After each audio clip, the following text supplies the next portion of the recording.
لیکن آپ کا سائنس کے میدان میں، ریاضی کے میدان میں، اسی طرح سے تصوف، سلوک، طریقت کے میدان میں، اور کتنی ہی جہتیں ایسی ہیں کہ اگر ان کے نام گنوانے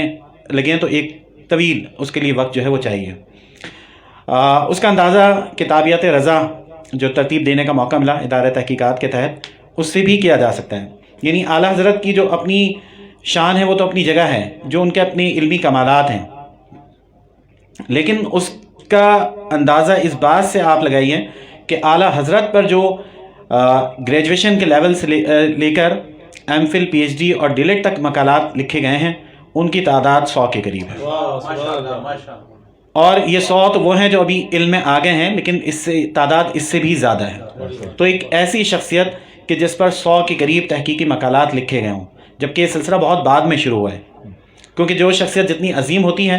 اس کو پہچاننے میں بھی اتنا ہی وقت لگتا ہے۔ جب آپ دور ہوتے جاتے ہیں تو پھر وہ عکس واضح ہونا شروع ہوتا ہے۔ ہم اثر افراد تو اس طرح سے نہیں تمام جہتوں سے واقف ہوتے ہیں، لیکن جیسے جیسے زمانے سے دور جاتے ہیں شخصیت واضح ہوتی جاتی ہیں اور پھر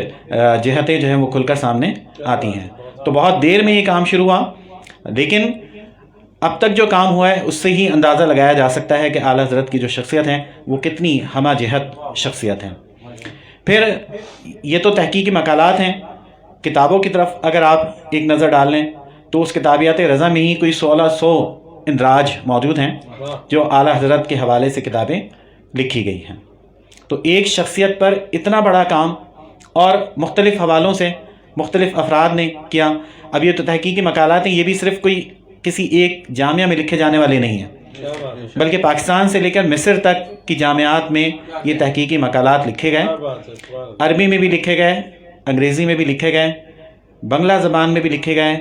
ہندی زبان میں بھی لکھے گئے، اس کے علاوہ دیگر زبانوں میں بھی یہ مقالات لکھے گئے۔ تو ظاہر ہے کہ علمی سطح پر اور جامعہ کی سطح پر اگر کسی شخصیت پر کام کیا جا رہا ہے تو اس کا مطلب یہ ہے کہ اس کی علمیت جو ہے وہ مسلمہ ہے۔ اور کتابیں آپ کے حوالے سے آپ کی فکر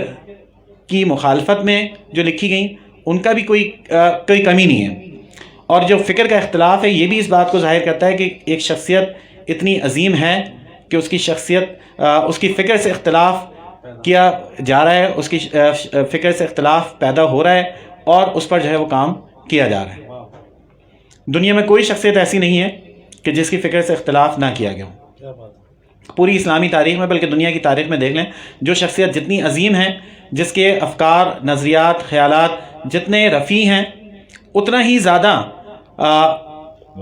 مخالفت بھی اس کی گئی ہے۔ تو یہاں پر بھی یہ چیز نظر آتی ہے،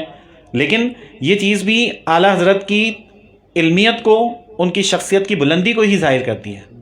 کہ انہیں موضوع گفتگو بنایا گیا ہے۔ جب کوئی بات ہوتی ہے تو موضوع گفتگو بنتی ہے، جب کوئی کام کمال نہ ہو، کارنامہ نہ ہو، تو پھر موضوع گفتگو بھی نہیں بنایا جاتا۔ یہ جو کتاب ہیں پروفیسر ڈاکٹر مجید اللہ قادری صاحب کی، آپ تو زمانہ حال میں ماہر رضویات ہیں، اور ظاہر ہے کہ جن جہتوں پر آپ کی نظر ہیں دیگر افراد اس طرح سے واقف نہیں ہیں، تو یہ ہماری خوش نصیبی ہے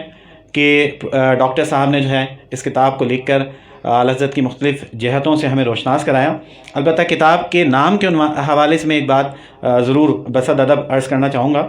کہ اس کا عنوان ہے 25 جہتی خدمات رضا۔ تو خدمات تو اس میں ہیں، لیکن اس میں اعلیٰ حضرت کے کئی امتیازات ہیں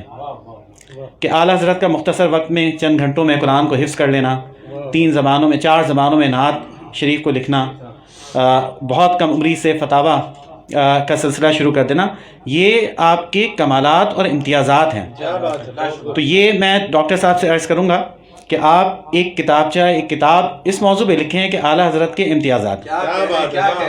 اور وہ میں سمجھتا ہوں کہ 25 نہیں 50 ہوں گے۔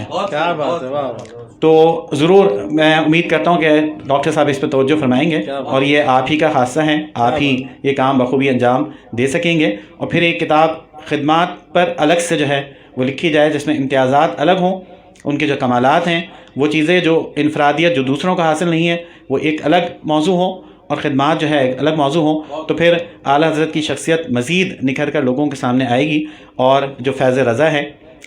وہ لوگوں تک پہنچے گا، اور ہر شخص اس بات کا اقرار کرے گا کہ وادی رضا کی ہے، کوہ ہمالہ رضا کا ہے، جس سمت دیکھی ہے یہ علاقہ رضا کا ہے۔ سبحان اللہ، سبحان اللہ، بہت خوب ڈاکٹر صاحب۔